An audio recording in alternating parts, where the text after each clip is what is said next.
Well, hello, everybody. That's all I got. No, this is Thank you DMZ for listening. America. Where can everybody find your stuff, Scott? This has been listening. Rall.com. They know we're done. Bye, everyone, America. and see you next week. You You are, guys of have been course, awesome, and thank you for your patience. yes, we really appreciate it. Um, this is, of course, the DMZ America podcast for Saturday, September 28th. It is episode 166, only 600 away from 666. Ooh, Think about that. the most demonic of all DMZ America podcasts. That would be Obviously, funny. we really should have make that a demon themed podcast. Let's do it. And we probably will get to 666. We need to, yeah. We probably will, and we should get like a member of the Church of Satan to come on and talk to us. I'm not That'd even be kidding. interesting. Yeah, No, it'd be interesting. they We've have actually they reached have out. lots of lawsuits about like putting like there's like whenever the Ten Commandments are posted in a public place like a courtroom in say Alabama, then the Church of Satan always sues to say we want our stuff in there too. Yeah, they have a Christmas fair on Daily Plaza in Chicago, and coming in there's a creche, and so then they were sued by I don't think they were sued, but they also have a menorah up there, a giant menorah, and then the atheists said we want to be represented, and I'll never forget Jenny and I the first time we went. There's this giant A that looks very much like the A they use for the logo for the University of Alabama. And we're walking up going, well, that's weird. I guess I guess Alabama football could be a religion in Alabama. It is definitely a religion here, but no. So the atheist symbol was an A. That's really dumb. I got to say, as an atheist myself, here's the thing, guys. Atheism is not another religion. It is the absence of religion. It is. So what would your symbol be? Like a minus sign? There's no symbol. It's not an issue. It's sort of like if you had like we're going to show every NFL team, and it's like okay, but I don't watch football.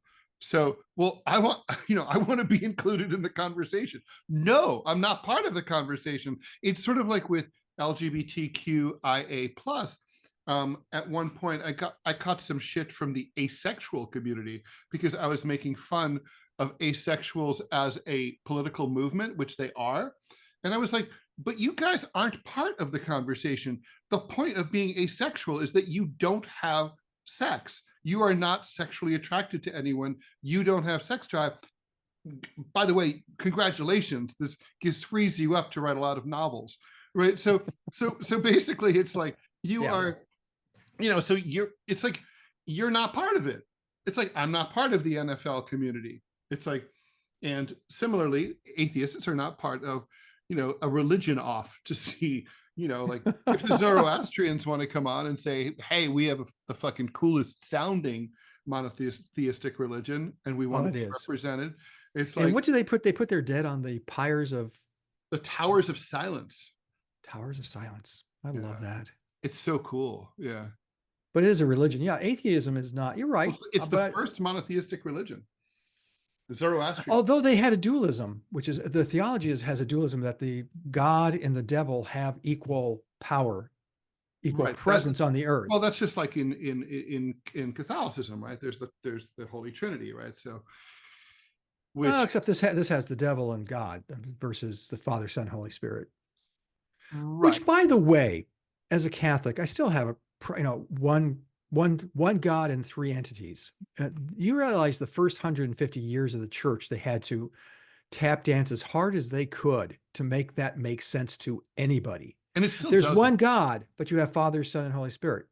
That would be three. Yeah, that's one. Wait, what? Yeah, and it shouldn't be. It should be more like Jesus was God's kid. I'm going to edit Christianity. It's like I'm a good editor. It's like okay, go. So the Father. We thank you. God is the Father. The end. And Father had a kid, and okay, Christians aren't going to like this, but the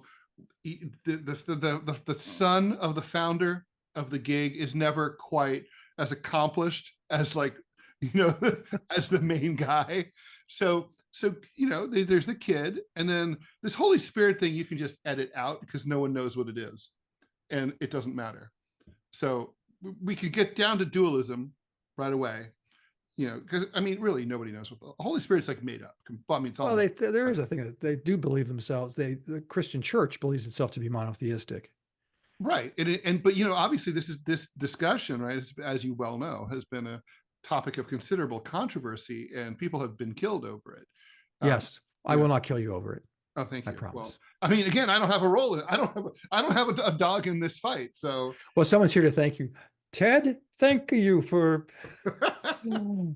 clearing things up.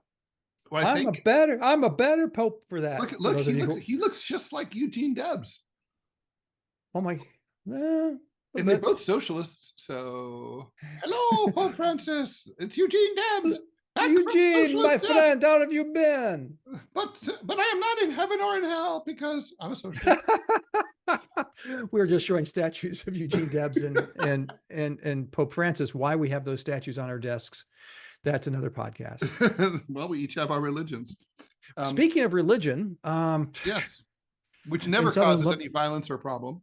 No, ever. It's been nothing more than a salve for humanity for thousands of years, where we meet in commonality and say, count our blessings, thank God, and thank God for you, and as we say to our enemies. It's all about love. Yeah, anyway. So the attacks in southern Lebanon against Hezbollah, they did. Not just apparently southern. the Israel. What's that? Not just southern. They've been bombing the shit out of Beirut.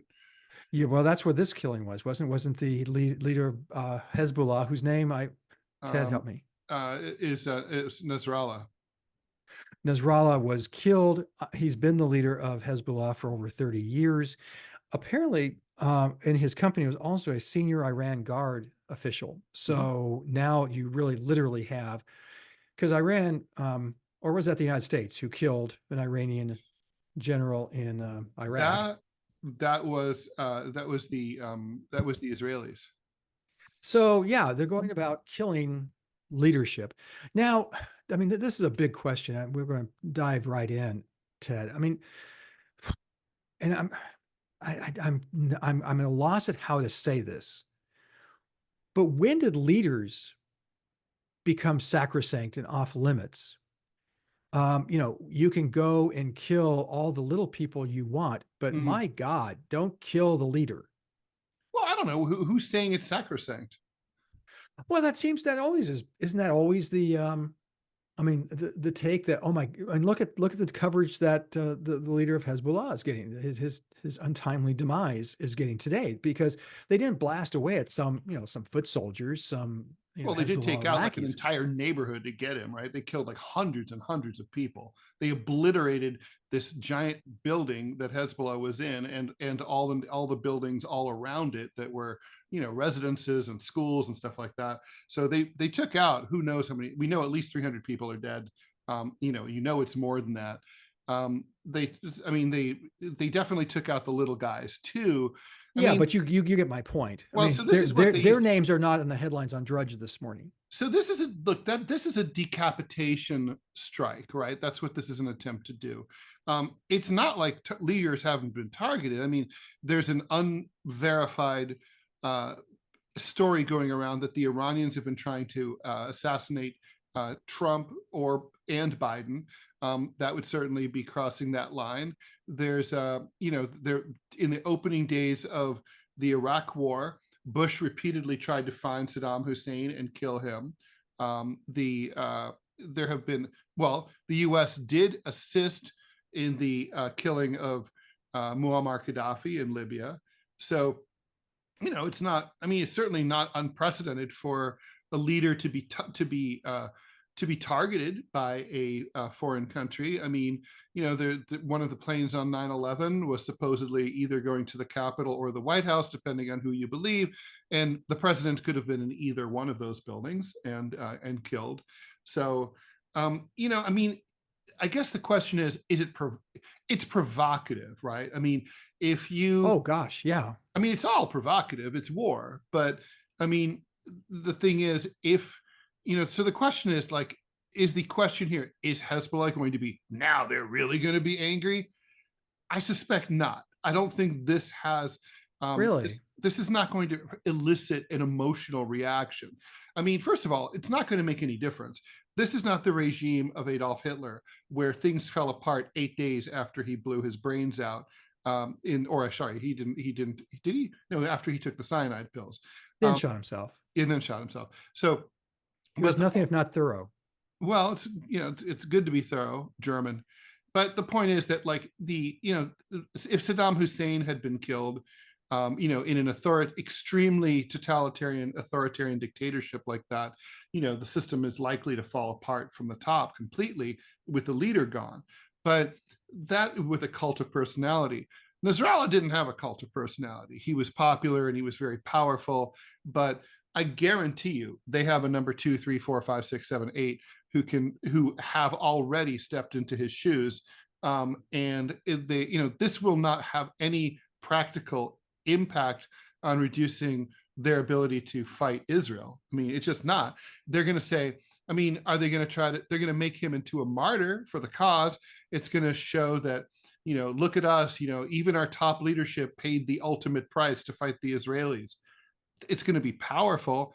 From an Israeli standpoint, I think this is for domestic consumption. It's like, look at us. We took out Nasrallah, the head of Hezbollah.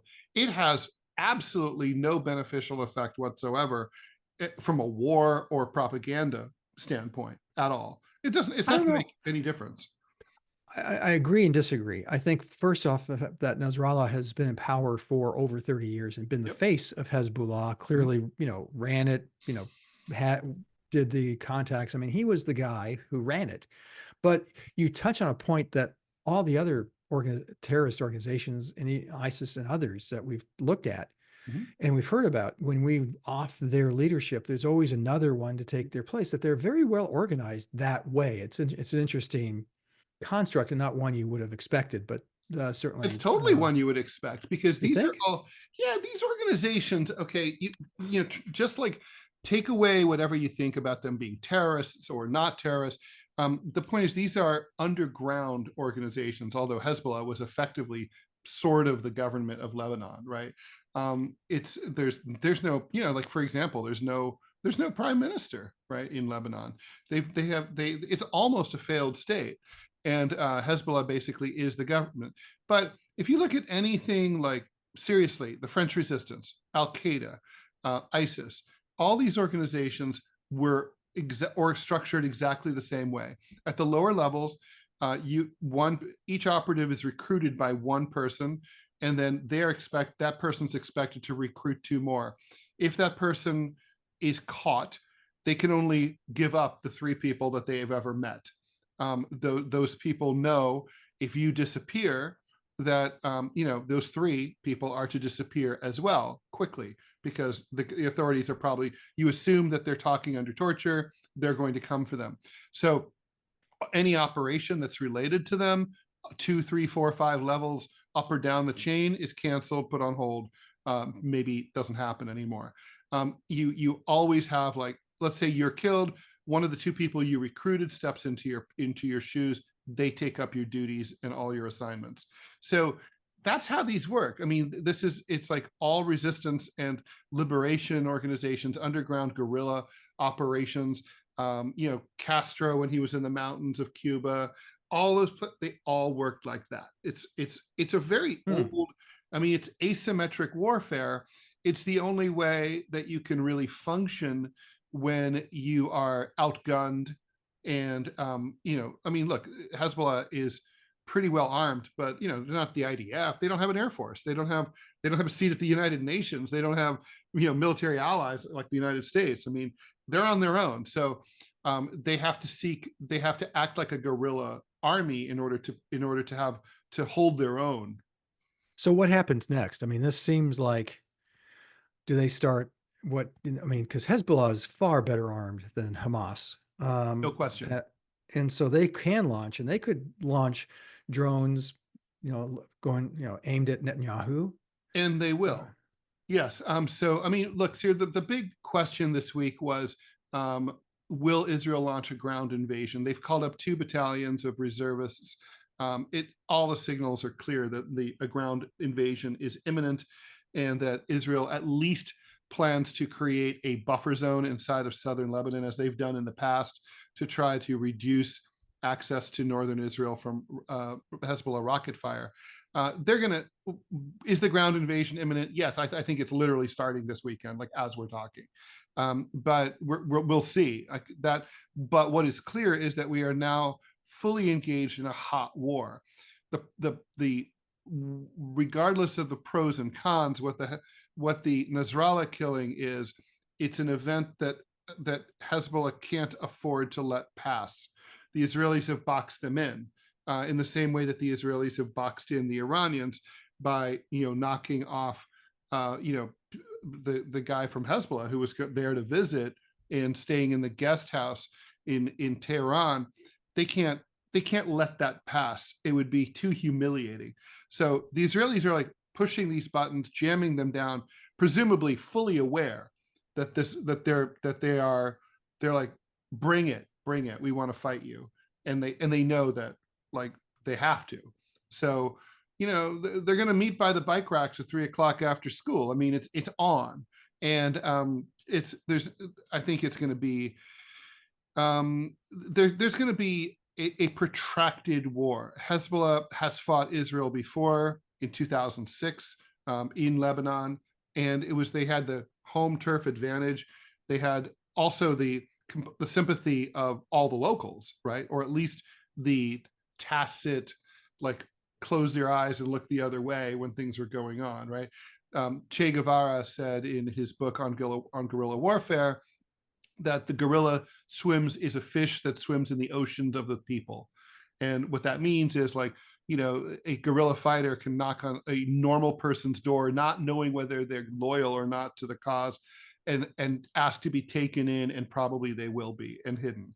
The Israelis do not have that advantage. They are invaders. They are despised and reviled in Lebanon. They will not get any sympathy whatsoever. So Hezbollah has that advantage. It's going to be a brutal conflict, for sure. Terrifying, really. Yeah, and as you said, it's been going on, and frankly, given what Hezbollah now has with missiles, with drones, I mean, how far up Lebanon do you go to say that that's a safe zone? I mean, do you understand my question? The whole thing, really. Yeah, and then you still have Syria to deal with. People don't know Hezbollah's got a serious presence in Syria also. So even if somehow Israel were to capture and occupy all of Lebanon, which it cannot, Lebanon's about the same size as Israel.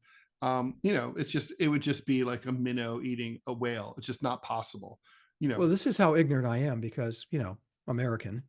Is Hezbollah, is that Shia or is that Sunni? That is Shia. Shia. Okay, so that's the relationship with Iran. So they are, an underground or a resistance group in Syria fighting Assad. Well, no, they're not on the side of Assad, but basically they have a presence in Western Syria. It's sort of like, Syria is basically there are basically 3 Syrias, right? There's the government of Assad, which is based in and surrounded by the surrounding areas around Damascus. Then there's ISIS territory that ebbs and flows, where the Russians have been fighting ISIS there. Then there's the Americans who've been alternating between fighting the Russians and then during that period financing ISIS, and then at other times fighting ISIS kind of lackadaisically. And then so basically it's like everybody who wants to can go to Syria. I mean, if you want your own army in Syria, Scott, you can have one. That'd be cool. Yeah, like, why not? It's like Afghanistan, like during the 90s. It's warlordism, really, with the US and Russia being 2 of the warlords. Now Russia is fighting for Assad. Russia is authorized, that's what I thought, in Syria, and has been invited by the Syrian government. So that's not an invasion. But the US is not invited, is not wanted. But you mentioned the Hezbollah presence in Syria. Is that a real threat to what Israel's probably going to be doing in It Lebanon. gives, I think the reason that the Hezbollah has it is in case things go really badly in Lebanon, they have an area that they can retreat to. It's kind of like during the Vietnam War It's actually pretty when smart. when the Viet Minh had a, the back lot that they could go back to Cambodia or Laos to get away from American bombing in North Vietnam.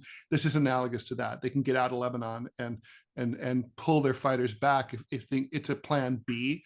And also it would be a launching ground for future attacks against Israel.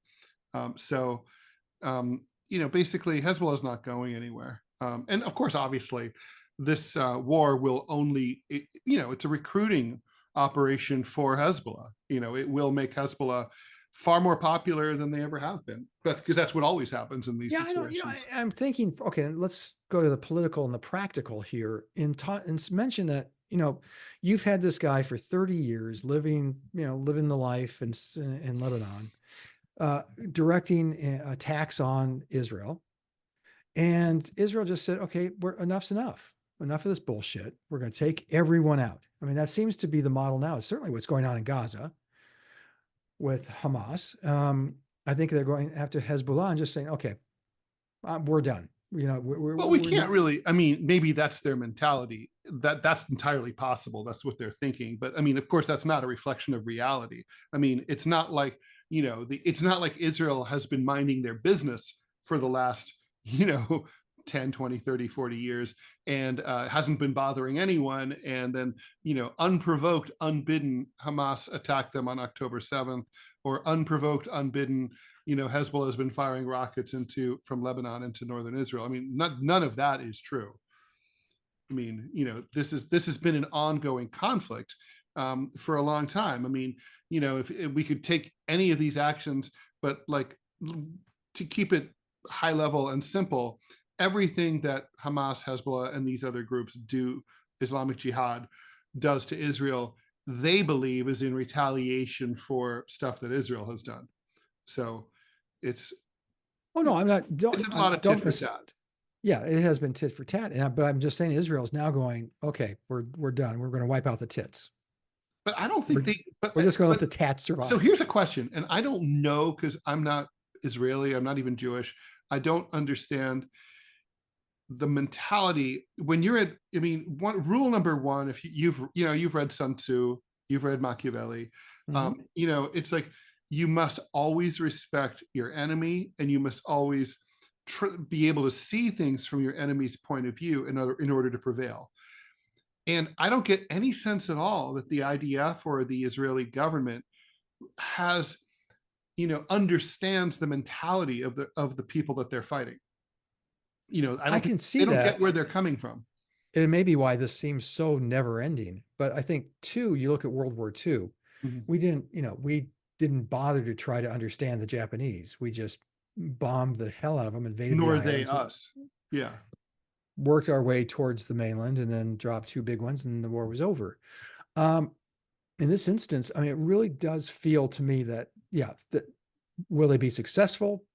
I mean, who the hell depends knows? Honestly, it depends on how much weaponry they're willing to use. And this is going to sound very cold and calculating, but could the United States have won in Vietnam? Absolutely. If it had been willing to kill a lot more Vietnamese people, it could have. I mean, of course it could have. I mean, we had massive air superiority. We have incredible weapons. And that's the same situation here. Israel obviously could decide to level Lebanon completely or Hamas completely. They may well do that someday. And at that point, they will win.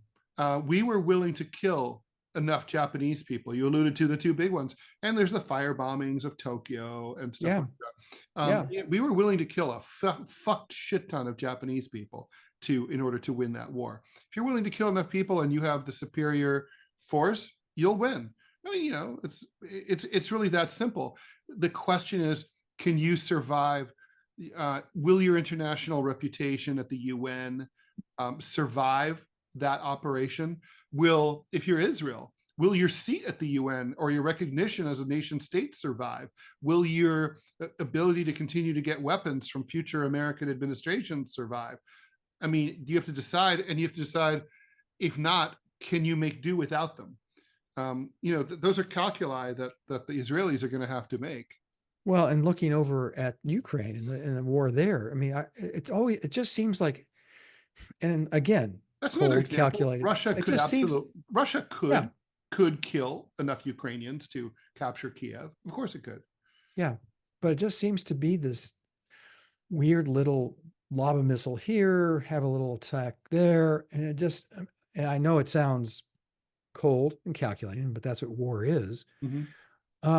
Why they haven't decided to go, they don't care. I mean, what, you got to sanction them more? I don't know if there's any sanctions left that they could apply to the Russian Well, government. I mean, I think when you're waging, let's just say like you're the United States waging a war, and the reason I choose the United States is because it's the country that's the most impervious to sanctions. No, who's going to sanction us? I mean, who's going to hold us accountable in any way, shape, or form for anything we decide to do? Nobody. So, and so even so, like, why did we fight Vietnam, as Rambo would say, with one arm tied behind our back? And it's because the US government needed domestic political support, or at least the tacit consent of the governed. There was not only, and I'm not even talking about the anti-war movement, I just mean like during the Vietnam War, sort of Joe and Jane Sixpack sitting in their living room, with their colonial furniture, watching this on their black and white television. And it's kind of like, is this something that we approve of or not? That it's still a representative democracy. The United States needed those people, most of them, to be or better about it, right? It's like, well, Russia has the same thing. I mean, Russia had, Putin can't, fight a war in Ukraine unless he has the support of the Russian people, not for very long. And so, that's true, no matter what kind of government you have. I mean, let's say China, which is extremely autocratic, they were to fight a war, they would need the support of the people. Israel knows that it has a certain level of support, but they're not sure it goes to, say, nuking, for example. Yeah. I mean, they could nuke Beirut right now, no problem. Game over. Lebanon now belongs to you. But they're not going to do that, because they would become an international pariah, and no one would ever have anything to do with them ever again. Unless they have stuff people want, because, capitalism. Well, like what? I mean, Israel doesn't have any natural resources whatsoever. Oil, dirt. I don't know. They don't have, well, I mean, okay, so I know they don't have oil. Technically, they would come into some oil because the West Bank, sorry, not the West Bank, Gaza has some oil offshore. So they would get that. But nah, I don't think oil's not that rare anymore.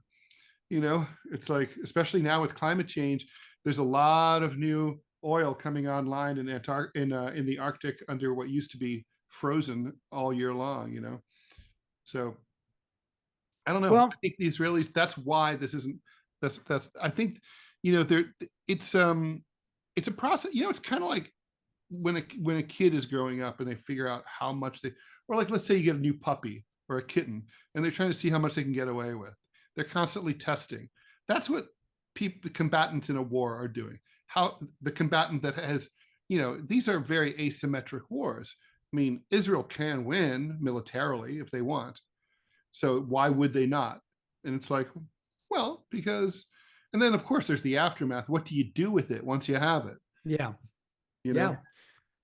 That was the Colin Powell, policy of, at the end, what does the Pottery Barn doctrine? What does victory look like here? And I don't know. I think they may have, the Israelis may just step back and say, well, that looked like victory to us. I mean, and then just do some cleanup work along the border. But I come back to my original shtick all along.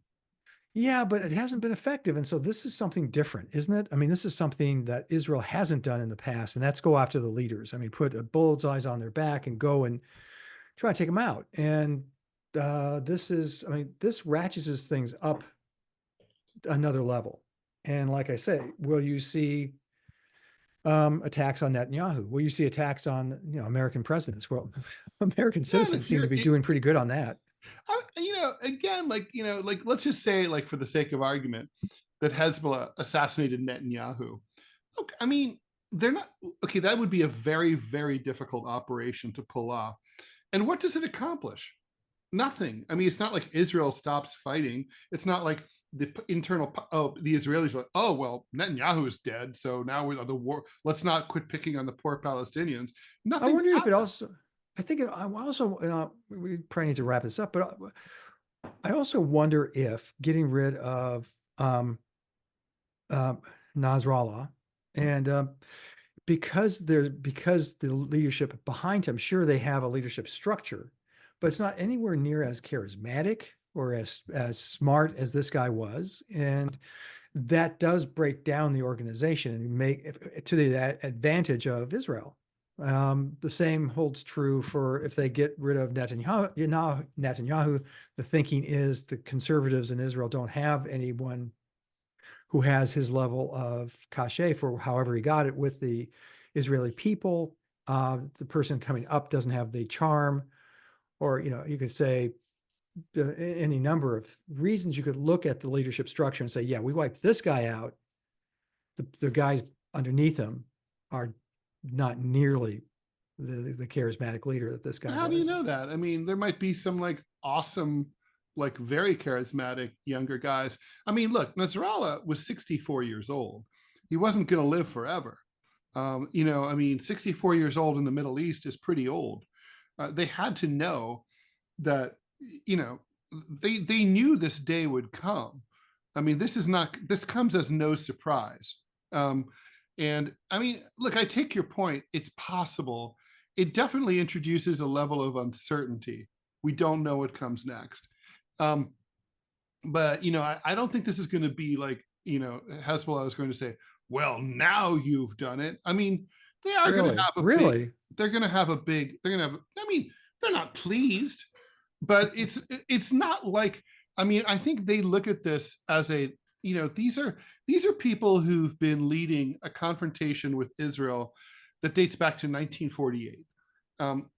They take the long view, and they've lost a lot of people along the way, and they view this as like liberation isn't going to come just like, it's like we have like this childish look at like conflict, sort of like in Star Wars, like, oh well, the Death Star is unbeatable, but look, there's a secret button that if you push that button, the whole thing blows up. And it's like they know this is not what it's like. This is a long-standing, like, they know they can't kill the Israelis and drive them into the ocean, and that will never happen. They know that. So what they're engaged in a battle of attrition. That's what this is about. It's not like an American point of view. This is like, we're going to grind this out until they get tired and come to the peace table and eventually just like let us have a piece of this whole place and leave us alone. That's what Hamas is thinking too. The Israelis are kind of like, because they have all the advanced weaponry and superior funding and better training, they kind of think, understandably, why should we have to put up with these assholes? We have what's the point of all these weapons if we can't just use them to kill the people who want to engage us in a grinding war of attrition? So that's, I mean, these two sides are coming at it from two very different points of view. Even if somehow Hezbollah disappeared tomorrow, the idea of militant Arab and Muslim resistance to Israel would not go away. Okay, we're going to leave it at that. And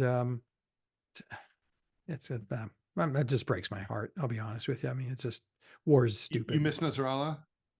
He had a nice beard. He had an awesome beard. I mean, you and I are political item collectors, and one of the reasons we collect things is because, like Charles Evans Hughes, awesome beard, Great awesome. beard. Yeah, he had that beard even when he was governor. He had that beard when he was Chief Justice of the Supreme Court.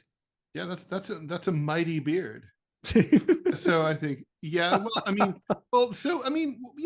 look, war is stupid. I hate war because I'm a Doctor Who fan, and there was a great line he used. He was talking about there's a metaphor of two boxes that had buttons, and they were the analogy for war. He says, and the thing that's so stupid about war is that you kill, and the death and the horror and the broken hearts and the broken bodies. And you do this until thousands, if not millions, are dead. And what you end up doing is what you should have done in the first place is you end up talking to each other. Yes, that's right. That is, that is my view of war. No, that's true. It's like when you see that, if you ever look at the famous historical picture of the Japanese admirals in their, white formal uniforms walking onto the deck of the Missouri to sign the surrender document with the Americans, you're just thinking, why didn't you guys all sit down and meet like this before? Yeah, I mean, literally tens of millions of people died. I mean, Yeah. and so that's what breaks my heart, is that humanity and humans are intrinsically stupid, and we do stupid things, and war is just at its core the dumbest of the things we do. I gotta say, parenthetically, and this is purely speculation, but Donald Trump is probably the most anti-militaristic president we've had in our lifetimes. Maybe except for Jimmy Carter, maybe. And although Jimmy Carter was a vet, and he was not, and he order was that Ford or was that Jimmy Carter who ordered the rescue on the Mayaguez? That's Ford. And then there was but then he had the steering wheel in the Oval Office. He kept it there. Oh, that's funny. What's his name? But Carter did order the hostage rescue mission against Iran and stuff. That went well. But of course, that's not really his fault. I mean, it's not like no, of course not. It was kind of, it played into his to the general luck. Yes, you do need luck as a leader, and he didn't have it. But anyway, my point is that I wonder, it's kind of like, well, why is Trump so skeptical of war? It's not like, he's not a pacifist, but why is he less militaristic? And I kind of think it's because he is engaged in the real estate business. And I think he knows how hard it is to build buildings. And it's like knocking them all down. He's like, fuck, man, that's a lot of property value. And that's a lot of depreciation that I could have taken. Yeah, you're going to have Trump Tower Beirut, I mean. Oh, yeah. And it's like, I'd hate to see all that brass go up in smoke. And I think as a practical businessman, and he is and has been, I think you see war as, unless you're a munitions manufacturer, right, a defense contractor, you don't see it you look at it and go, this is a waste of capital. Half the federal budget is spent on defense. That's dumb. That is just money that could be better spent on anything else. And I was actually a friend of ours, son has joined the Army. And so we've gone to visit him a couple of times. Ted, I'm not sure if you've been on an Army base. We were at Fort Eisenhower. Holy crap. This place, it is beyond massive. I don't know. And it just struck me that, my God, it was the same sense I had, and we really will tie this up, but it was the same sense I had my very first trip to Washington. And I forget what street we were driving down around downtown. And on either side of these monolithic Greek-inspired buildings, and both sides of the street were the Department of Agriculture. I'm going, it's dirt, plants, and animals. Well, they're all in those two buildings. Is that where they're made? Yeah, they're all stored there. Like, it's a sheep factory. The cows are all in there. But that was the first time I really saw real time in a real way just how huge and overbearing government is. That this was the defense. It's like the last scene of the archives in Indiana Jones. Yeah, it just went on and on. It could have been a tractor factory for all I know. I mean, it was just amazing. So anyway, when you see, and like I said, going on this Army base recently and just driving across it, and you're going, you look at your watch. That's one of 1,000. I think there's 30,000 soldiers on that one base. And there's a thousand bases around the world, Yeah. US bases. Yeah. Well, it was like when that Some guy of was them are killed small, sure. in Niger. Remember this American soldier by ISIS or some offshoot of ISIS, and Yeah, you're it was going. Al-Shabaab. And my first reaction was, "What the fuck is an American soldier doing in Niger? I mean, that makes no fucking sense." No, it doesn't make sense. I mean, if my son, God forbid, joined the military and ended up getting his ass killed in like Somalia, I'd be like, what the fuck are you doing in Somalia? I He mean, gave his life for the Ivory Coast. You know, it's yeah, like, for the Côte d'Ivoire. As the Côte d'Ivoire goes, show goes America. I mean, really, truly. I mean, I've read a lot of like, accounts of, and I'm sure you have, I know you have too, of guys who fought in Vietnam. And a lot of them were rah-rah and they volunteered and they get on the plane. They travel, what, 9,000 miles from the west coast of the United States. They go through, they cross the equator. They enter a completely different climactic zone. It's like they where they left, it was like 10 degrees. They get off the plane, it's 95 and humid, and there's palm trees, and they're like, why am I here? Like, how is it yeah, that anyone who's here is threatening us there? And the answer is they're not, you know? no, no. In fact, I just watched a short little documentary on Vietnam again, just to kind of get my facts straight and see if my memory was correct. Yeah, it was one of those instances where, again, war is stupid. War is just stupid. Now you can point to say World War II. That was not. I think you could say there was a legitimate reason for the Americans and the Europeans to fight Hitler. Well, certainly, well, the Europeans certainly had to. I mean, Hitler was coming for them. Oh, there's a lot who didn't. but I think so. I think it was debatable at the time whether or not the United States should get involved, and I don't think they got involved because they wanted to liberate death camps. I think that's one of those No. wars, like they wanted to open up European markets for Western goods, for American goods, and it worked out great for all concerned, including the people who were liberated from death camps.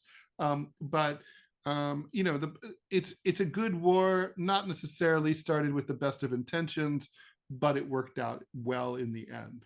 World War I would say not so much. That would be my number one example of a stupid war. That in the Franco-Prussian War of 1871. Mhm. Also incredibly stupid.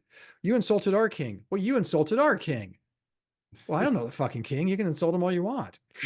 Right. Who gives a shit? Yeah. And World War I was just, I mean, if you haven't done a deep dive into this, do it, because it will just make you grind your teeth how grindingly stupid that was. Yeah. I always wondered, like, if Hitler had not been opposed by anyone, how far would he have gone? Like, what would he have insisted on having? And I suspect the nature of his ideology was that he needed to keep expanding militarily. He just had to. Yeah, so I think they probably would have turned south into Africa. They were in Africa. They were in North Well, they Africa, were. and probably go down, just because then you have natural resources up the wazoo. Right. Taking on the United States, I think, was I don't think they probably ever the would have. last. They would They would never. have tried. No, don't forget there was that document from Mexico that Mexico having an alliance with Nazi Germany, and that when the time came that they would get big chunks of the United States, or chunks back, quite frankly. Yeah, but from a practical standpoint, I mean, a minnow cannot eat an elephant.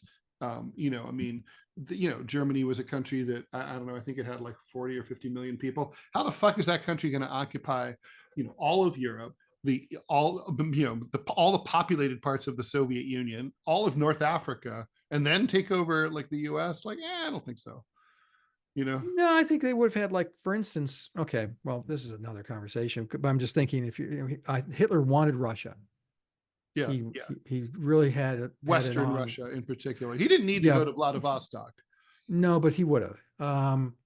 And going west, I think he would have been happy with a peace, making Great Britain a vassal state, just like the king would have been, a puppet, and then headed south, heading towards the Middle East. They needed oil. They needed natural resources. That's the direction. Although the Russia thing would have solved the oil issue, right? I mean, that's why they. In part, but if you have a voracious war machine, you're going to need and an industrial base. a lot of gas. and a True. lot of oil. So that would, and going, like I said, going into Africa, there's still to this day a lot of unexplored Well, that's the natural problem is that resources. Germany wasn't really an expert at opening new wells and stuff like that. I think they would have gone for what was then Mesopotamia, right? The Mm, Saudi Peninsula, yeah, yeah. and they Okay, probably well, would have, because they could have like made common cause, like, hey, you hate Jews, we hate Jews, let's hate Jews together and pump oil. yeah, yeah. Don't forget, there's a lot of people who didn't think the Nazis were all that bad. True, true. So They I made think that some was very strange alliances, like some outreach to like the Tibetans and like really, yeah. Like that 7 years in Tibet it's about a Nazi guy. And Sven Hedden, who was the Central Asian explorer from Sweden, was definitely a Nazi apologist. It's yeah, there's definitely, he was financed by Hitler. well, So, Lindbergh just thought that Hitler had some good ideas. right. Jesus. Yeah. Okay. On that note, we're going to tie this up. We're going to be back and talk about apparently there's some kind of election. Oh, how weird. Stay tuned. And we're back to the DMZ America podcast, episode 166 for Saturday, September 28th, 2024. I am editorial cartoonist Scott Stantis, coming to you from the right.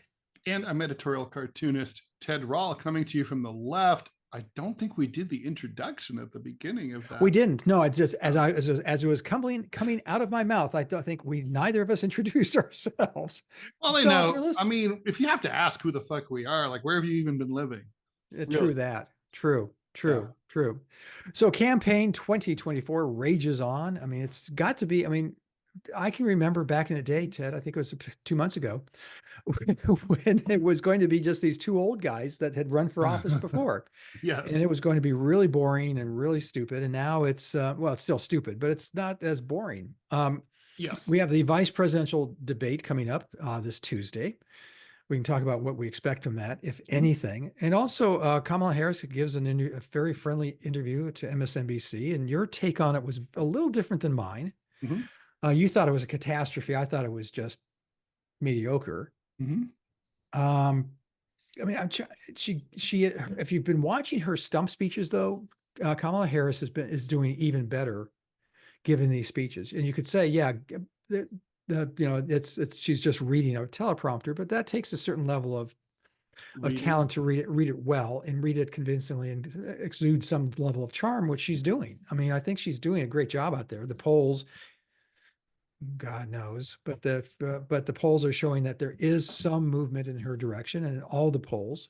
Except the swing states, are the battleground states, which are going to determine this race, are stubborn. I mean, it really looks like a Yeah. deep heat in those states. Although a couple of polls that came out of Pennsylvania over the last couple of days showed her ticking upward. That's North true. Carolina, I think North Carolina, I think the batshit crazy, guy that they're pushing as the Republicans are pushing as governor really does affect the general. Enthusiasm. Yeah. Yeah, it really does. So if he loses North Carolina, I mean, here's the thing for you and me, it's going to be an early night because Pennsylvania, North Carolina, to a lesser extent, New Hampshire, Ohio is no longer a swing state. Georgia, Georgia, Arizona. you're not going to get results from that for days because they're going to hand count the fucking things. I mean, how Yes. preposterous is that? It's back to when I was a kid, back in the early 60s. I was astounded how fast they got results, but it was usually around midnight. Mhm. I actually ran for office in 1978. I'm sorry, 1980, and came in ninth out of 9 candidates, by the way. Did they count the stone tablets in a timely manner at that time? It was a lot of it was by hand, and they called in the numbers to the registrar of voters. But now you've got the Looney Tune MAGA people who have been either elected or appointed to these positions.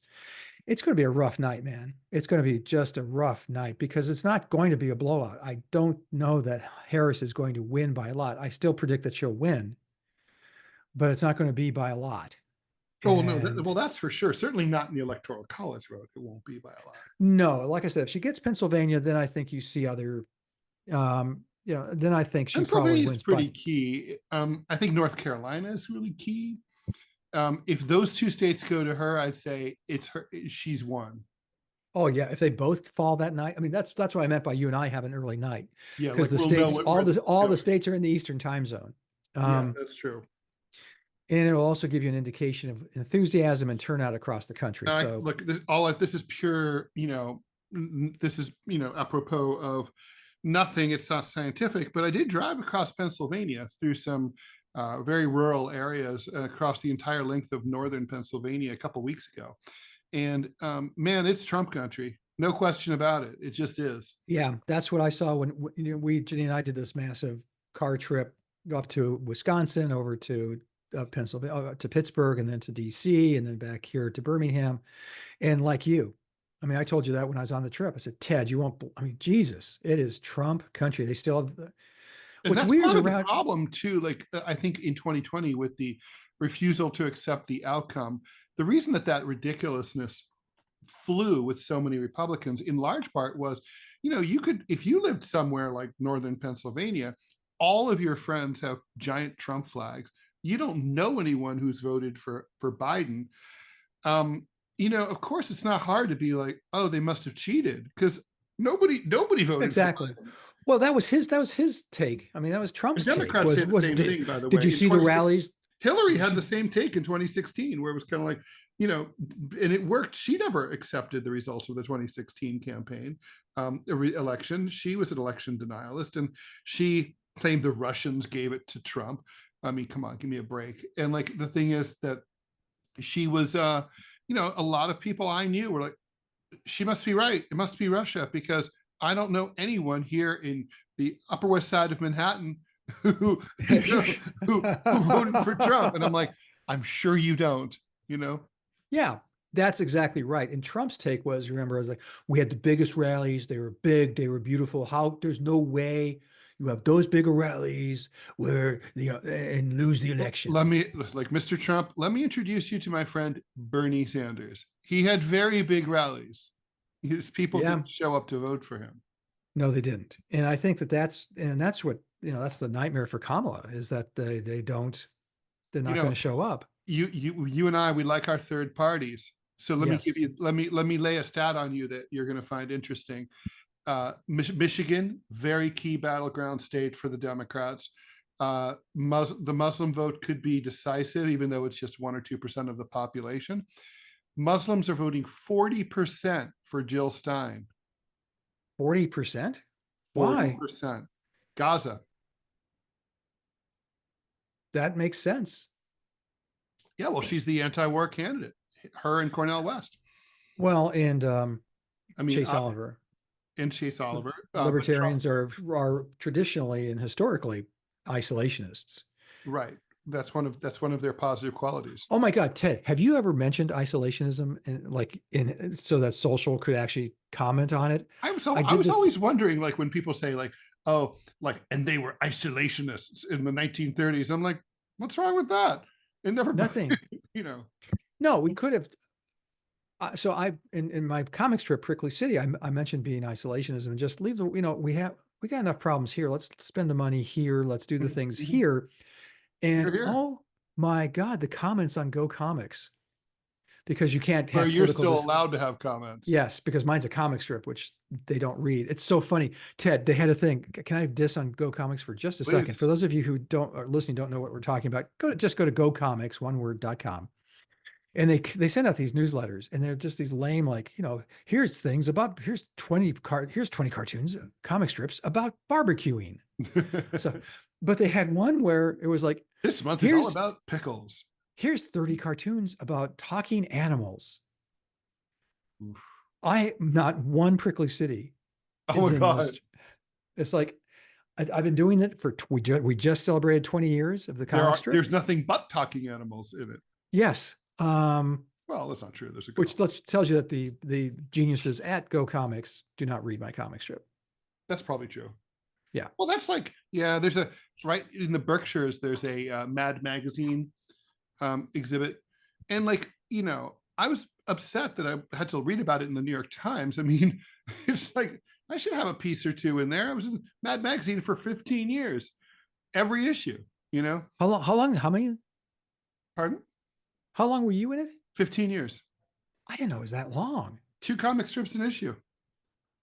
Wow. I actually contacted them. They never wrote back. That's wrong.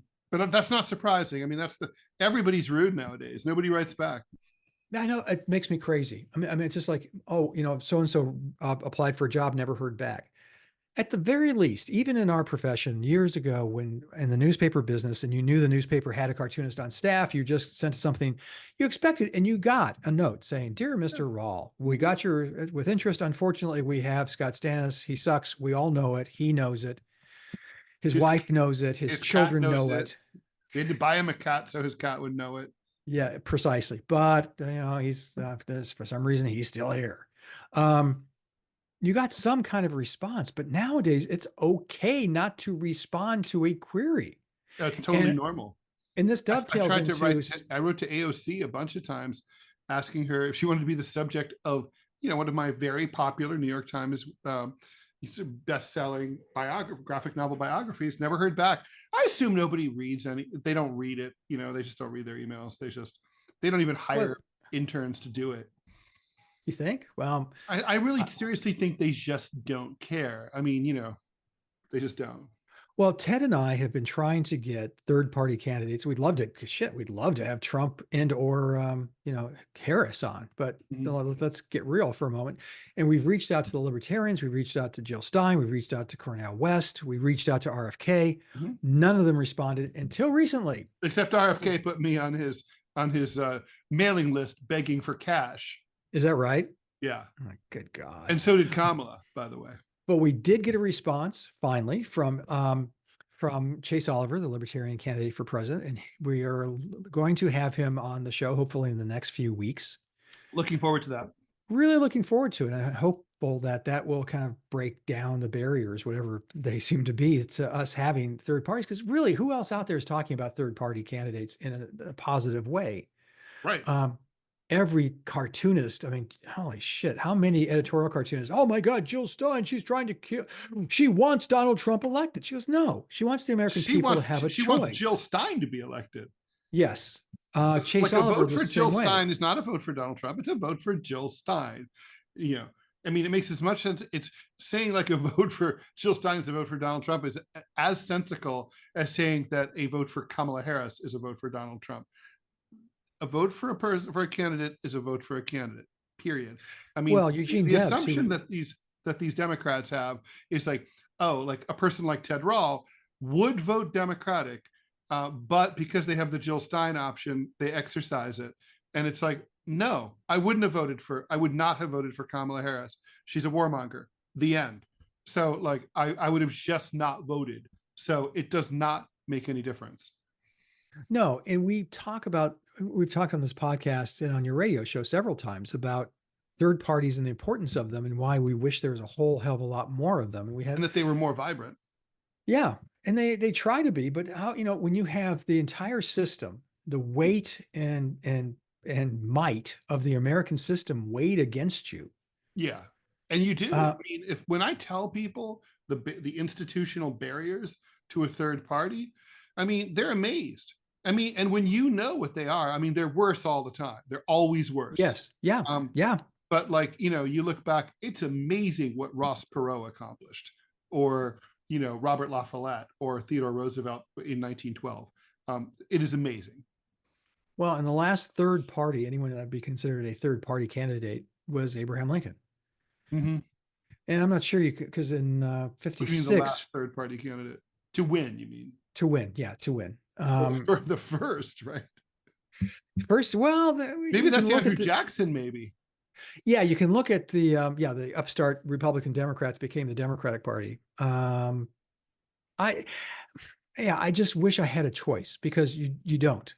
And I have this debate with a lot of friends who are old, quite frankly, and think, don't make the perfect the enemy of the good.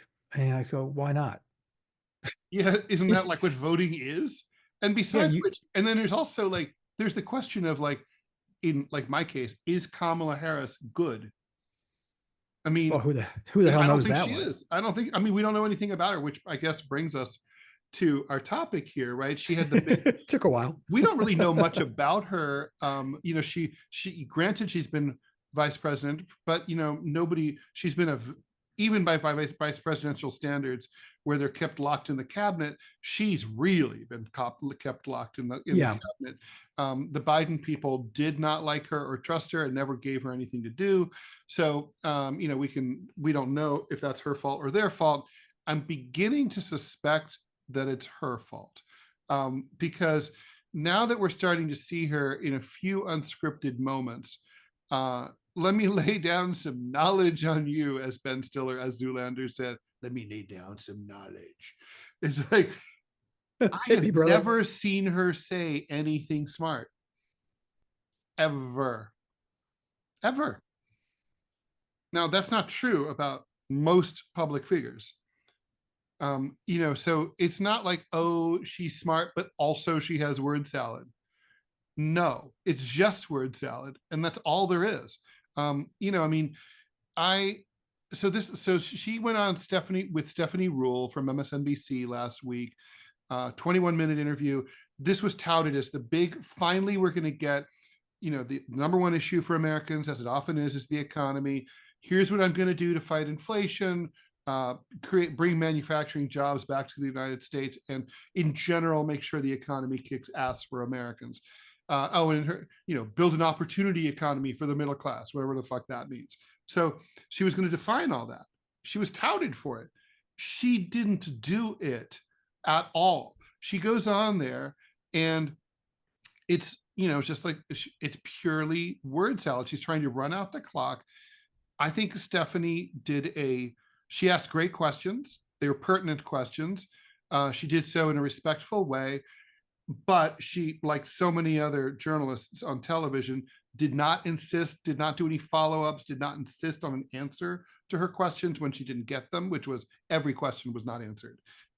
She nodded her head the whole time as if she was in complete agreement with everything she said, which is just like, don't do that and pretend to be a journalist. So it was a very friendly interview. I thought it was catastrophic because it was pimped as such a big deal, and it turned out to be such a wet fart. Yeah, I mean, okay, at that level, I can see. Yeah, she did. And in fact, who was the interviewer again? Stephanie Rule. Stephanie Rule. And I thought Stephanie Rule kind of helped the vice president along and answered some of the questions, or added the stuff to the answer. Yes. It was not and so for that purpose, it wasn't a great interview. You'd like someone, I don't want to see Mike Wallace, for those of you out there who don't know who that is. He was a very aggressive investigative reporter for CBS News. I don't want to see that kind of excellent. Oh, he was great. Yeah. I don't want to see necessarily that, but I would like to see, this great Chris Wallace's dad. Who? Chris, that's Mike Wallace was Chris Wallace's father. Is that right? Yeah. I didn't know that. Oh, well, now I know something that I didn't know before. See, listening to this podcast is educational. Why would you not want to see? I mean, like, okay, granted, you don't have to do a gotcha, like, admit it that, you're running a pedophile ring out of your pizza shop. I mean, we don't need that.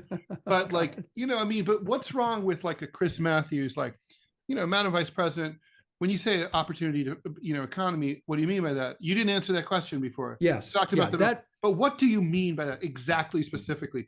Blah, blah, blah, blah. No, but just insist on that answer. Yeah.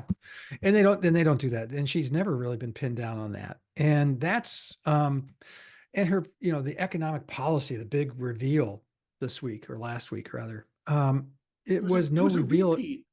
It wasn't anything. It was a repeat, the $25,000 like federal subsidy for first-time home buyers, which will only serve to makes my teeth itch, because not only is it inflationary, it's also helping privileged people who are rich enough to be able to buy as opposed to rent, and out of federal dollars, it's subsidizing the private housing market, which needs no help at all, and it's also only for first-time home buyers. What's wrong with second-time home buyers? What, they're chopped liver? They don't need any help? I mean, this whole idea is stupid. Well, it is. And I mean, to a point, I don't know that letting first-time home buyers, they've always tried to facilitate that, the federal government.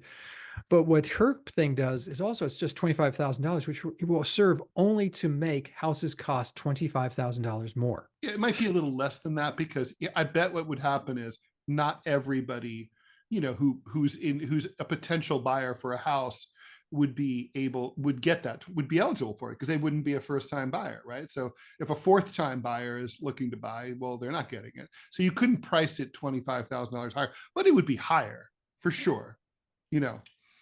Well, and the other aspect of her economic plan, which is the what was it, $50,000 tax credit for starting a small business. Yes, I like that. That makes that, and I she's like right. that 'Cause idea too. right now That's it's like micro lending. $5,000. Yeah, What's that? that's like Yeah, it's micro micro lending. lending. Yes, It's yes, good. It's a good exactly. idea. Yeah, that's a good idea. But in terms of the overall economic, you know, view, I mean, there's just not a lot there, and I really wanted there to be there. I was just Like the reading. earned income tax credit, I'm all for it, but it's not going to. First of all, the Republicans have the same exact thing. They want to increase it by 5,000. She wants to increase it by 6,000. It's the same proposal, and so there's no differentiation there. And on top of that, it's not going to move the needle economically. We have big systemic issues in the economy, like a widening gap between rich and poor income earners. We have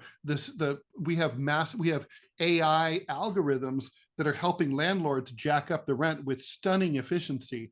And all over the country, we have these hedge funds buying up entire neighborhoods in minority areas, turning communities that used to be for young, like Black couples who are starting out and they were up and coming, and they're turning them into renters. I mean, these are big issues. Yeah. The minimum Yeah. wage is $7.25 an hour. That's a big She issue. hasn't addressed that, has she? Barely. She said like she's in favor of increasing the minimum wage, but she hasn't said by how much. So could be to 726. I mean, Yeah. So, I mean, where the campaign is now, but Trump, on the other hand, is flailing. I mean, it's just, that's true. It's very interesting to watch. Usually he's pitch perfect. I mean, that's the one thing that's always been galling for those of us who don't like him is that, but he's pitch perfect. He's always like nailed the message. It drove it home to the audience that he was speaking to. He wasn't speaking to me. He wasn't speaking to Ted. He was speaking to his audience and his base. I don't see him doing that now. I mean, the communist comrade Harris and the communist, I mean, is dumb. Well, it's all dumb. You're a grown up making nicknames for people. That's just dumb. But Right. This is particularly dumb in that, first of all, a majority of the people. Communist. Give me a Well, she's break. not anywhere I'd close be voting to for her if she was. I'd be raising money for her. Ted's not kidding, by the way, folks. She, I mean, I'd say, what would you say? Half of the people don't know what communism is. They weren't even born when the wall fell down. Yeah. So he's speaking to 70-year-olds. Yeah. Yeah. In terms of and also when he talks about socialism is popular with most voters over under 40 want socialism. So that's a loser. Yeah, and I want to talk to him. I want to ask, his minions who spout the same preposterousness. What is communism? What do you mean? And a couple of them have been asked, and they could not answer. It was like, they didn't immediately say, "Well, it's moving toward the owning the proletariat, seizing the means of possession in order to move toward the dictatorship of the proletariat." They didn't say that. They did not say that. They said it's taking away guns. Right. And you're going, well, no, that's not it. Really, true. It's one right-wing trope is that like socialists have traditionally taken away guns in Europe, and so that's not really true. That kind of like didn't happen. But you don't see social democracy, and they definitely have restrictions on guns, but it's not like what they're talking about is like that socialist parties would come to power in like places like France. Like, look, they had a socialist president for 8 years, right? And sorry, that's not even true. 14 years, and he Mitterrand. God, was Mitterrand in for 14 years? Yeah, back then the presidential term was 7 years, and they were back to back. He had 2 terms. Anyway, he everybody in France who lives outside of Paris has a hunting rifle. I mean, everybody. It's like the French are huge hunters. It's not something Americans are very Like, Well, look what they where- eat. Of course they are. yeah. Yeah, they want fresh Interesting. No, food. do you remember who Mitterrand defeated for his first term? Who was it Pompidou? No, Who was it? Giscard. Oh, Giscard d'Estaing. We, one of the best names ever, and he looked like a Giscard. French president. He was True. receding hairline that was slicked back. Do you know what War, Mitterrand's first act was? To abolish the use of the guillotine for death and the death penalty, because they still used the guillotine. well, it's the most humane. True, true. It really By is. the way, we just saw in the last week, one innocent man was killed by the state, I believe, in Missouri. Yes, even the victim's family said, "Don't do this." And even the prosecutor's office who convicted him said he's innocent. And then also, so obviously the governor, who is a complete retard, decided to sign off on that to look tough on crime. And then they're down there with in Alabama, you Yeah. guys just asphyxiated using nitrogen, your second victim, because you guys don't have the old-fashioned poisons that they. Well, they can't. It's hard. It's hard to get them, and it's hard to find people who will administer them. Yes. So therefore, rather than just give up the ghost, they decided to start smothering people to death with nitrogen apoxia, which once again, it was botched the last time, and it was botched again this time. By the way, I want to point out, they tried to kill this guy who they killed finally. They tried to kill him 2 years ago. Yeah, with lethal injection. Yeah. I say they only get one shot. If the state can't kill you once, you walk. You deserve to And live. a new car. I am so against the death penalty for a myriad of reasons. That's maybe even another podcast. But the bullet points is, first of all, the moral reason. I am a practicing Catholic, and I just think killing people is wrong. God gets to kill people. We don't. But the second thing is precisely what Ted touched on, which is you could potentially and have killed innocent people. The third reason I hate it so much. Japanese guy. So, I want to hear that there. Japan just exonerated a guy from death row. He's been there since 1968 or something. He's in Japan? Old. Yeah, in Japan, Japanese guy.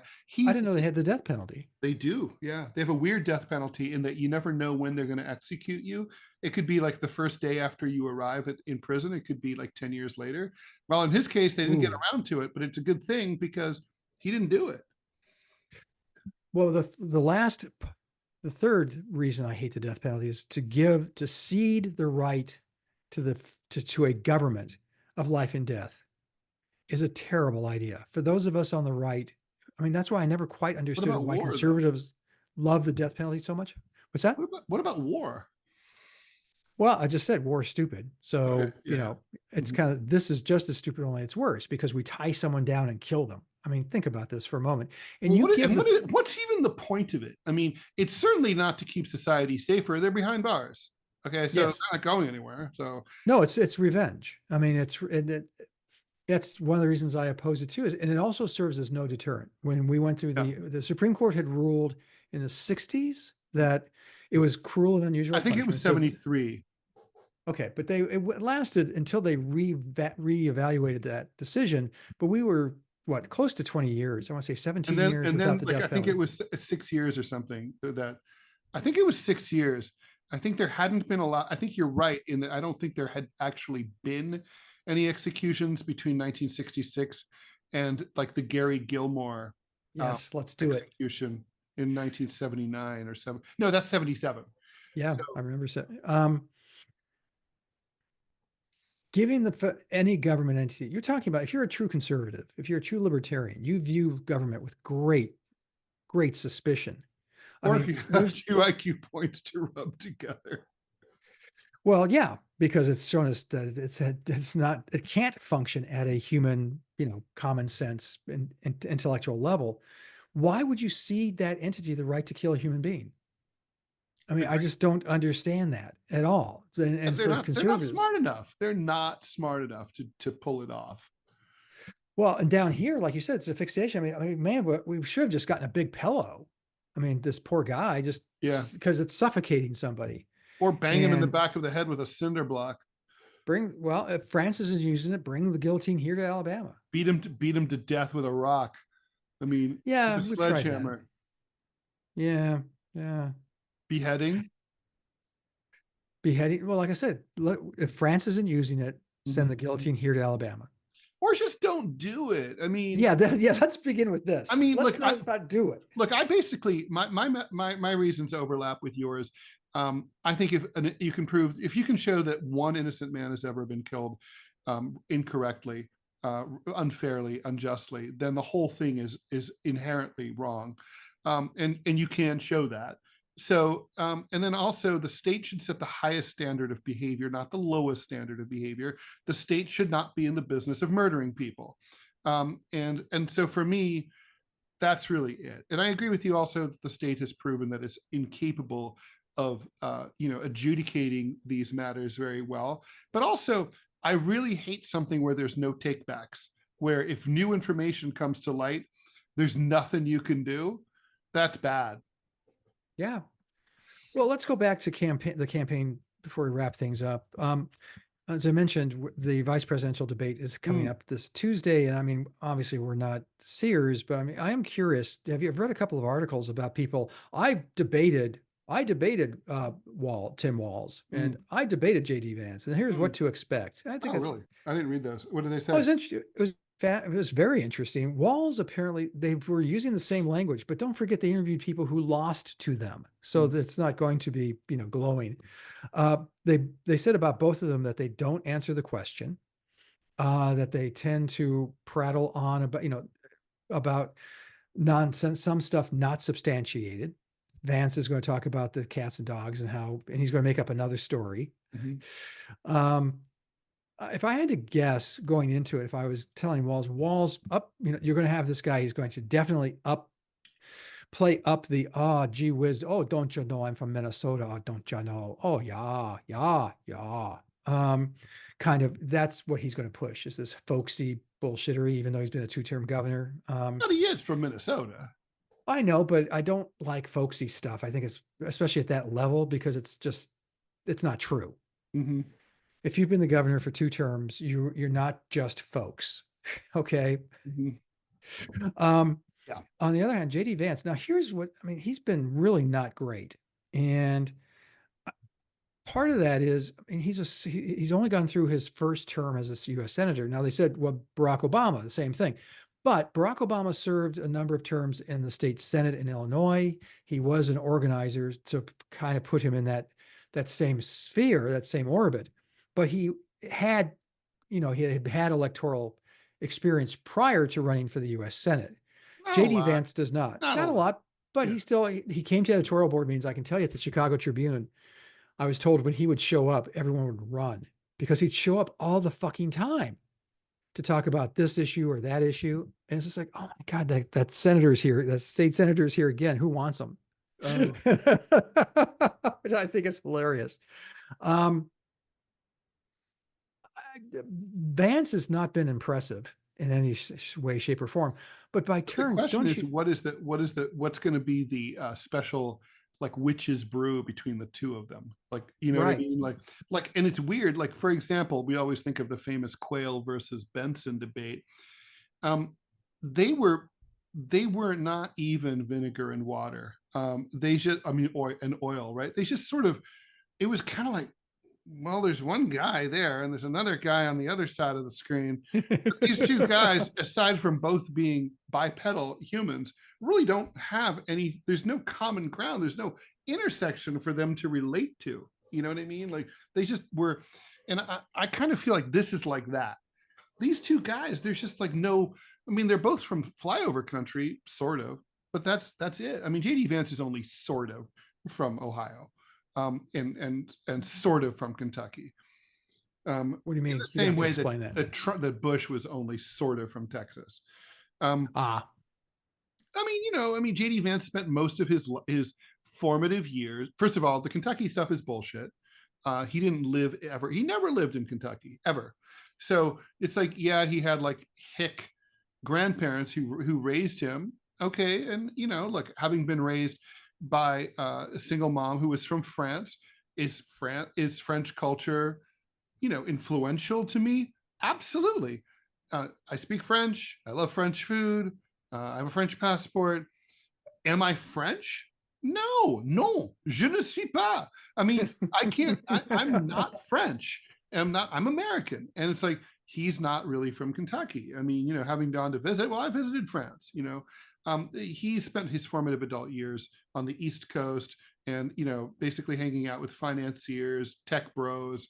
And then writing a, best-selling book, that got him onto NPR more times than I could count. They helped make him.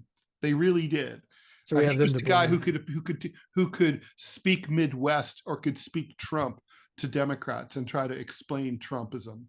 That was his whole job. But he's an elite. He's a coastal elite. Tim Walz is really a Minnesotan. No question about that. Yeah. Yeah, and I think, well, and like I said, but he's going to do the just folks, he's just folks, and the common sense, don't you know? And Walz has the advantage, I think, because Walz definitely is more charming. I think yes, Vance is a lot smarter, but I don't know if it's going to serve him well. This is America. Yeah, well, you being remember smart's that not good.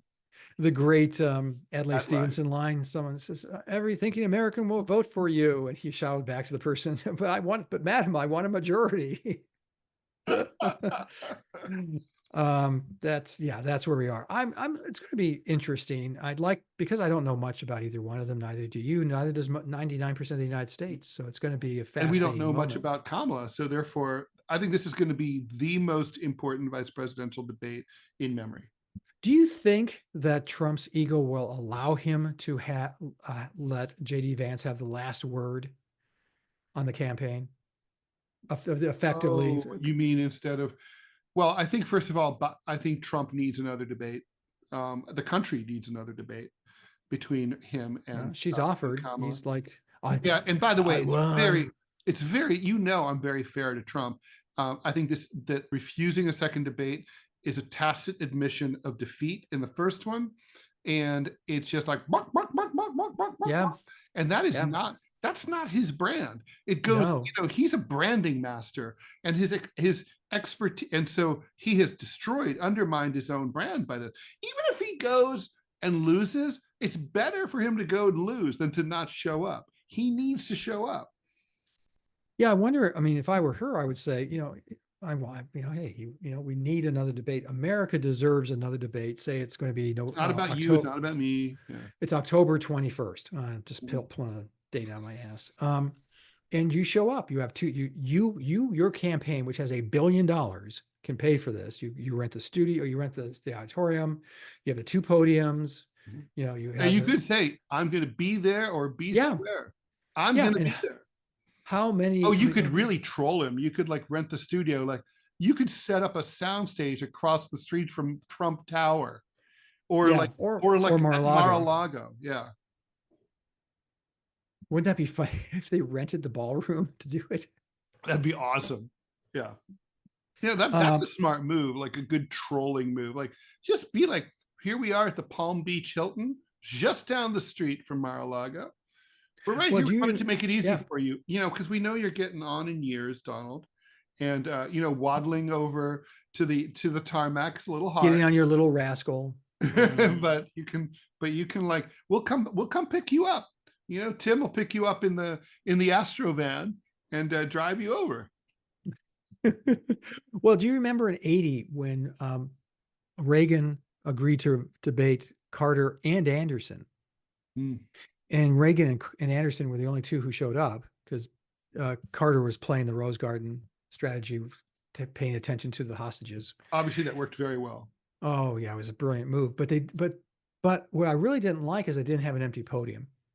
Should have totally had an empty podium. Yeah, I would have totally had that there and just, Mr. President. That's because it was a network instead of. Yeah. Or was it no? That must have been the League of Women Voters, right? It was back then. Yeah. It wasn't the Presidential Commission on Presidential Debates presidentially. Which it has now basically is dead now also. Yeah. They leapfrogged over it. And Yeah, I mean, the idea of having debates, and I agree with you. I think Trump would benefit. He couldn't do worse, but I mean, she played the She could also psychological be smart. cards. She could repeat the 1980 thing with Reagan. She could invite West and Stein. That's what I would do. Is that I would definitely, or I would just have just have two podiums. You could even just go that simple. Although, like you, I would say Chase Oliver, Stein. Yeah. I don't know about Cornel West. I don't know how serious that campaign is. Not serious. No, it's not a serious campaign. It's not. Stein is serious. I mean, becoming very much the Eugene Debs of our generation. True. This will be her third run. Wow. And I told her in 2016, we sat down with her and she's impressive. I disagree with her on virtually everything, but she's an impressive person. So when Hillary's campaign went after her tooth and tongue and just said how stupid she was and incompetent, and then she called her a traitor. Well, I called her a lot of things. And don't forget, they're the ones that the Hillary campaign is the one that pushed the Gary Johnson story about what's a lipo. I mean, how many fuck ups did she have in a day? How many did Trump have in a day? But that you have a mind fart once, and that was because the Johnson campaign it wasn't a real campaign in the sense of they didn't have a million people working for it. They didn't have a campaign headquarters. It's basically a guy. But could you imagine if Gary Johnson had gotten on the debate stage in 2016 with Hillary? It's all about whether he would have done a good job or not, which I don't know. He couldn't have done worse. Seriously. I mean, Trump was just being Trump and, clearly didn't know what he was talking about. Hillary was trying to charm us. Yeah. Well, and honestly, so, I noticed you let pass when I said, I have never heard Kamala Harris say anything smart. I'm trying to think, but I could point to her speeches, but they're speeches. No, you couldn't. No. Oh, I think you could write those. I knew you'd respond that way. That's why I'm trying. I was trying to think. I can go. Yeah, I tell you what, I will read a speech by Jean-Paul Sartre, and I will sound very intelligent. Okay, let me challenge you with this. The debate with Trump. She played him like a fiddle, and she was well prepared, and she knew what buttons to push, and she pushed them. Yeah, and she pushed him like an idiot. He fell for it. Well, he's a child. Did you? Right. He wouldn't even look at her. I mean, so anyway, so what's your point? I'm saying her performance, and I can't speak to specific things she said, but by goading and by getting Trump to be Trump, even more Trump than usual, I thought that was a brilliant performance. I think she did extraordinarily well. I think it reminded me kind of like of a bullfighter, right? Where basically she's just sort of like provokes, steps out of the way, lets the big raging beast charge by and exhaust itself, rinse, lather, repeat. Right. And then in the end, you just walk up to it and poke it in the side, and then everybody eats it later. That's what she did, and I mean, I'll agree she did that. I still have never heard her say anything smart, ever. Well, I'm saying that whole debate she was saying smart things that got under Trump's skin and made him. She's saying things in a smart way is not saying smart things, Well, I'm not sure what your litmus test is. Then I'm not sure what your. It's weird. I'm sitting here defending Kamala Harris. I know, I'm not defending her because I agree with you. On this podcast, very often you will say things that I'll be like, "Oh shit, I never thought about that before. That's really interesting," or erudite, or that's new information that I didn't previously have. That's not ever been true about her. I've heard any number of public figures, Obama, for example, even like Donald Rumsfeld, he was a very smart man. And I heard him say some things that, some things were really weird, but he was definitely smart. And I learned some things from him. That's just not true about her. I haven't seen that. And I told Hillary Clinton, by the way, Hillary Clinton, she's very smart. She's often said things that were very, perhaps, so she makes things up all the time, like about, Russia's behind everything, but she definitely is smart, and she says some things that are worth hearing. Yeah. With Harris, I was speaking with, I got a call out of the blue from a friend of mine in Chicago. He's a very highly placed Democratic operative, not just in Illinois, but in the United States. And he really, it was a surprising phone call. First of all, I wasn't expecting to hear from him, but he also kind of went off and said things like, He doesn't know what kind of president Kamala Harris will be. I mean, that's telling for a guy at that level Mhm. to admit that he has no idea what she'll be. He was glad when Biden stepped down. Yeah. Well, that Um, needed to happen. Although and now he I'm thought, beginning to think that her mental acuity is on par with his. that's not true. Actually, lately, I mean, by the way, to our point that we've made on this podcast several times and on your radio show, there is no way in God's green earth, Ted, that man should be president today. That's fucking ace for goddamn sure. I Yeah. mean, to see him now that he's not running, and they don't have to pump him up with Adderall or whatever they were doing to make Yeah. him look halfway alive. They're not doing that anymore. So No. it's bad. And I don't want the leader of the free world to be that addled. No, it's not right. I mean, I know they're like, well, it's just a few more months. I'm like, what do you mean a few more months for as president of the United States? You don't just get like your Lyft driver to do that. I mean, that's like ridiculous to let him coast through that. Look what's happening in the Middle East. If you don't think being president right now is kind of important. Right. Right. Uh, That's okay. That's an example, by the way, of something that Kamala Harris is too stupid to know how to say and point which out. is weird, which is just, I mean, you and I, like I said, we've been interviewed. We have we've given extemporaneous speeches in front of large groups. And we can do it. If you ask me about, and I'm also not afraid to say, I don't know much about that issue. Right. I'll look into it and get back to you. Yeah. Yeah. But for the most part, the big issue is the economy. If anyone asked you what you would do, President Rall, if you were elected president, what would you do with the economy? You could answer that question. If you asked me, I could answer that question. True. And probably get into some fairly deep minutia. I've not heard anything, to your point, anything remotely close to that from her. Right. And that's shocking. And, again, she's running because she's not Donald Trump. Yeah. I mean, I think the thing is like, what I heard on NPR, someone say that the polling showed that a generic Democrat would beat Trump. And apparently the Harris campaign is running her as a generic Democrat. They're right. And, yes. And so, okay, that's pretty insightful. I think that's probably right.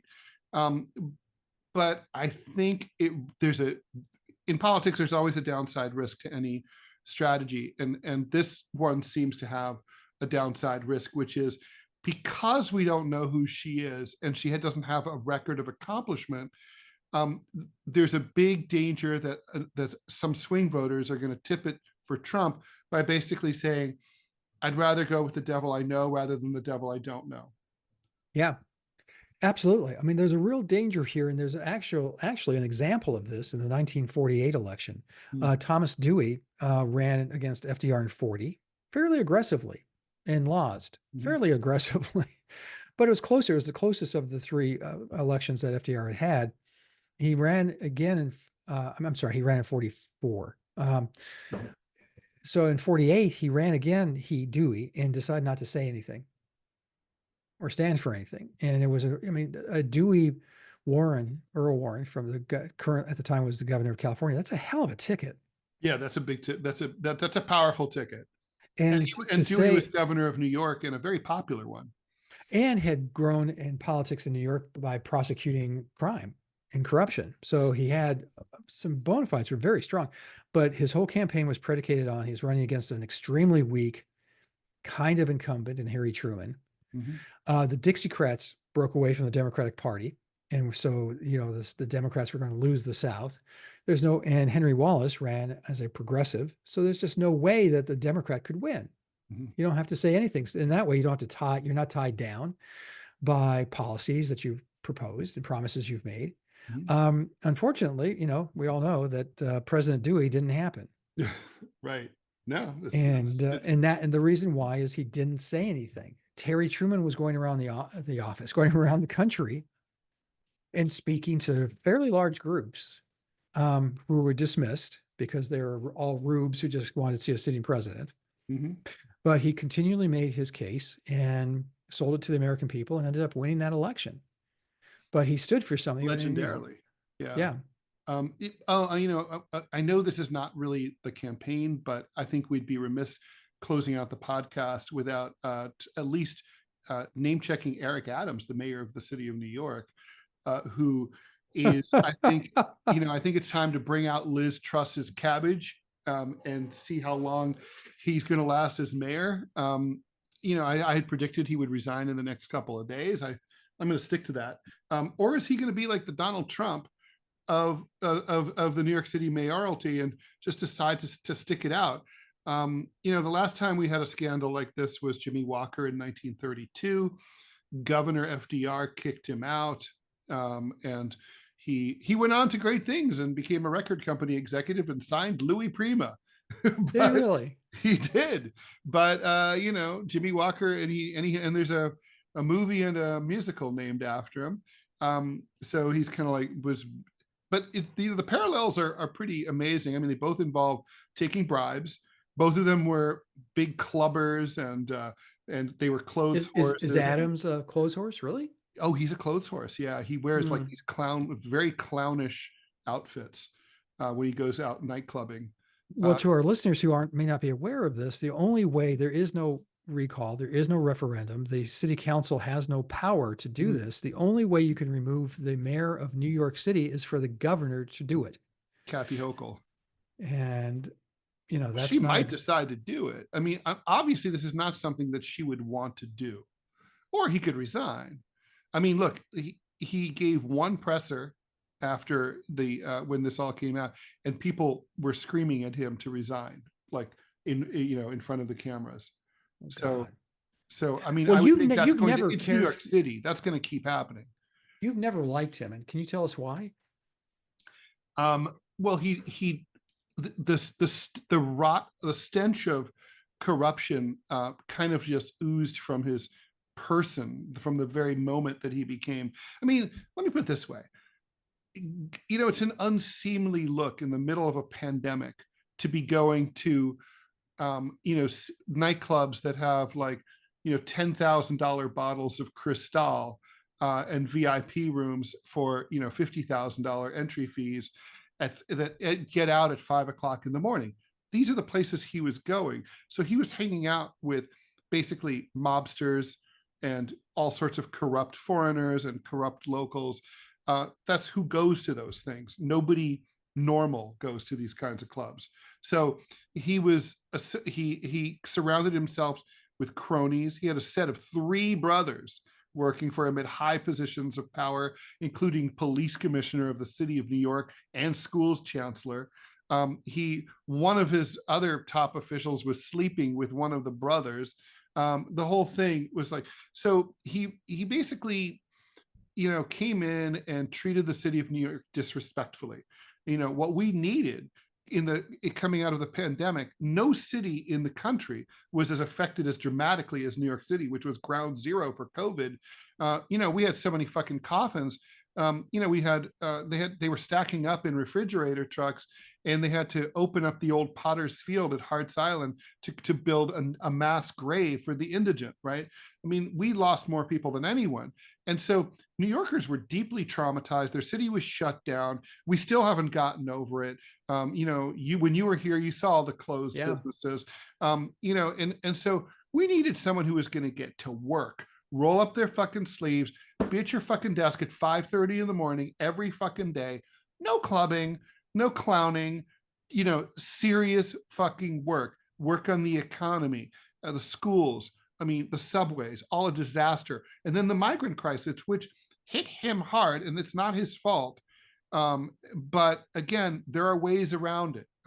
There are ways to finance things in this city with its massive tax base that could solve a lot of problems. But, for example, we have a lot of foreign investment.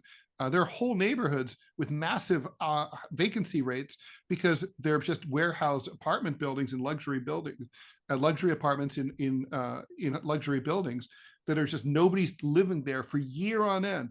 And, it's like, it's people from England or Saudis or whoever who own these things.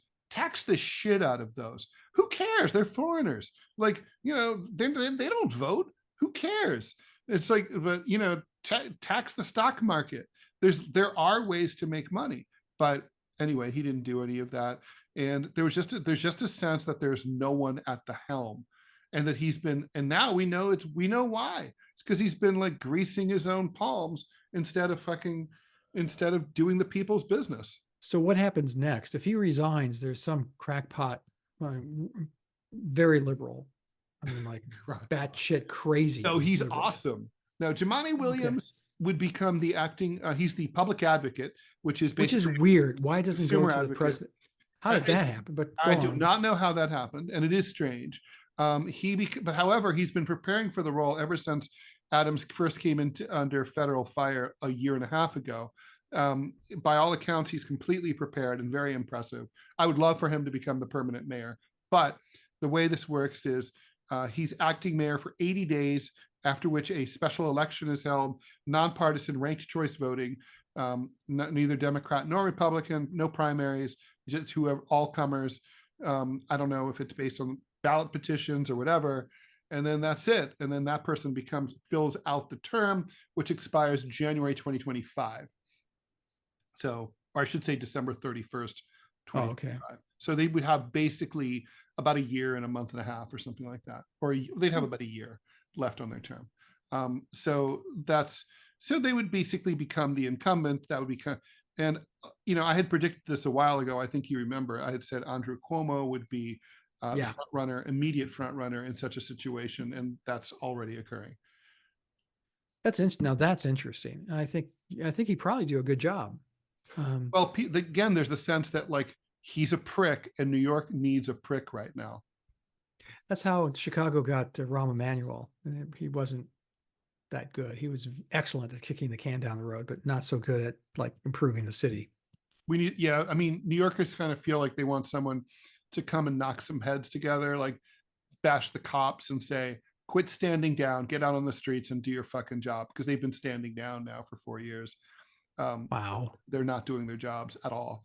And, we need to get serious about the migrant crisis and the vacancies and so on. I mean, I would be using eminent domain like a motherfucker and seizing properties that have been abandoned for years. Well, as you said, when I was visiting you, that's considered the Upper West Side. Mm-hmm.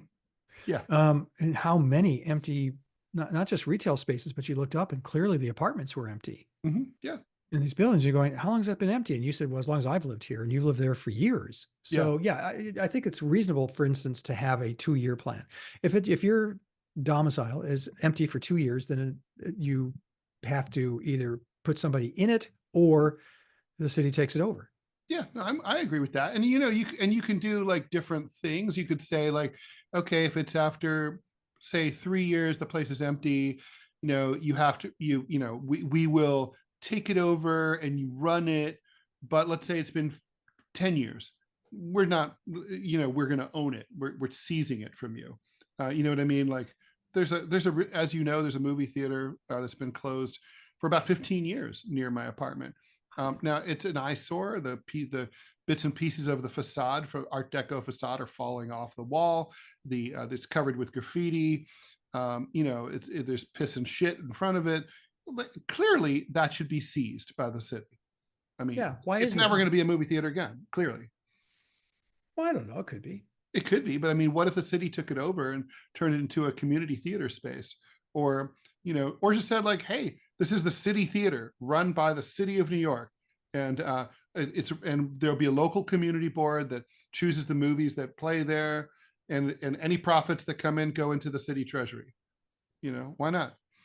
Yeah, no, I agree. So keep an eye on Eric Adams. And so you think he'll resign this weekend?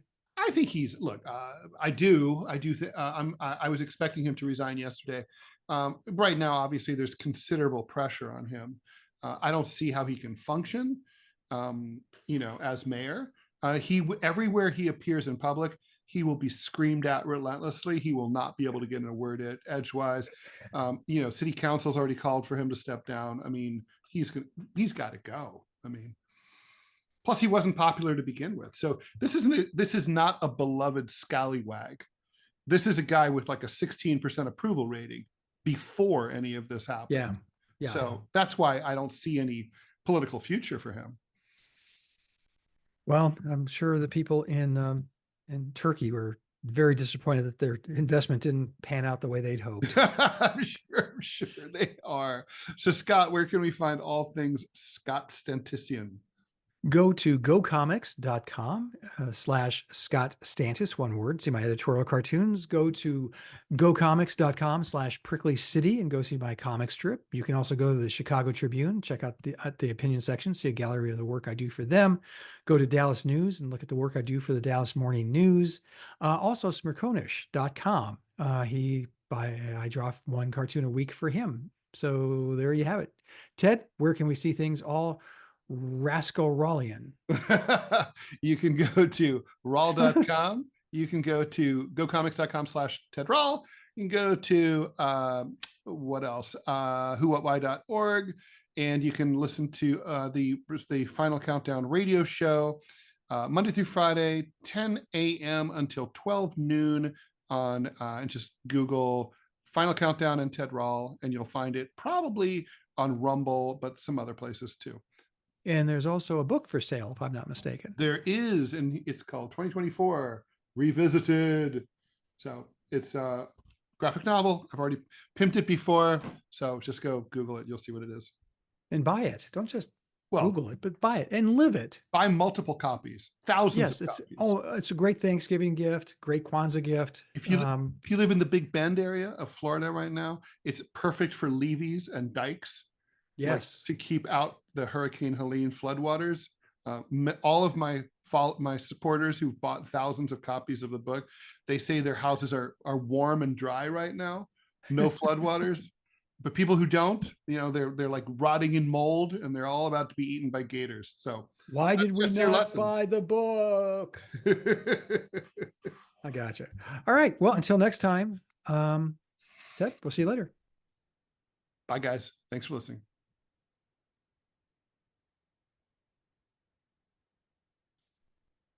Oh, I'm on the wrong place here. There we go.